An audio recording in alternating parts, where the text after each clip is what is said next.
that is the bedrock of this country. You know, we're supposed to be a nation of laws, not of men or people.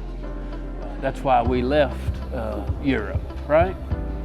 So it's very important that we follow the law, and those who break the law or violate the law, there has to be some consequences. We can't just justify everybody's behavior. When it's wrong, it's wrong. When it's criminal, it's criminal. You know? So the prosecutors have to do that. They have to prosecute violators of our laws. Now, a prosecutor also has to know those types that are worth pursuing fully. You know, you have to know the difference between somebody who should get a second chance and somebody who does not. The types of crimes that they commit. So our law is very important.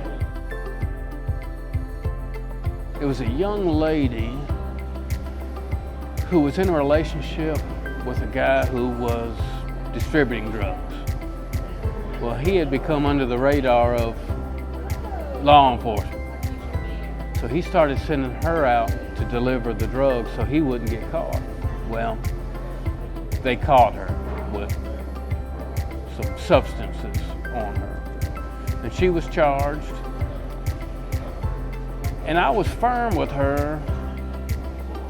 She pled and she was put on probation, but she ended up violated. And she was pregnant at the same time.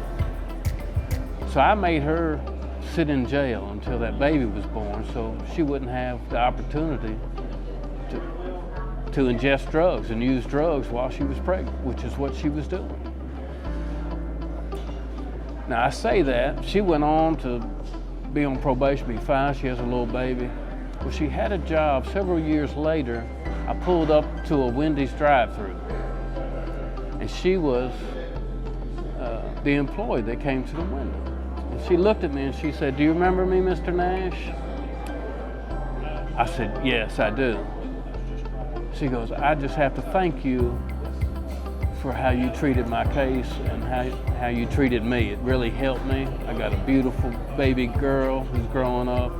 And you know, those things are really rewarding. When I tell you about the reward of the job, convicting somebody who does a terrible thing, that's rewarding. But also, along the way, when you extend compassion to people where you can, and it works out, and they thank you. There was a guy who also was distributing drugs with a gang. Caught him. I actually sent him to prison for a while, and he got out on parole. I saw him at a Dunkin's Donuts. I was going in and he was coming out, and he said, "Are you Robert Nash?" I said, "Yeah." He goes, "Oh, it's all right." He said, "You remember me?" I said, "Yes, I do." He goes, "I just want to thank you for opening my eyes and what you did." Even though I sent him to prison for a little bit of time, he said, "I'm now an engineer over here at Train, and I appreciate what you did." So those little things make it all worth it. They're just as important to me as, you know, sending a murderer to prison. So, my name is Robert Nash. I'm running for district attorney, and I appreciate your vote.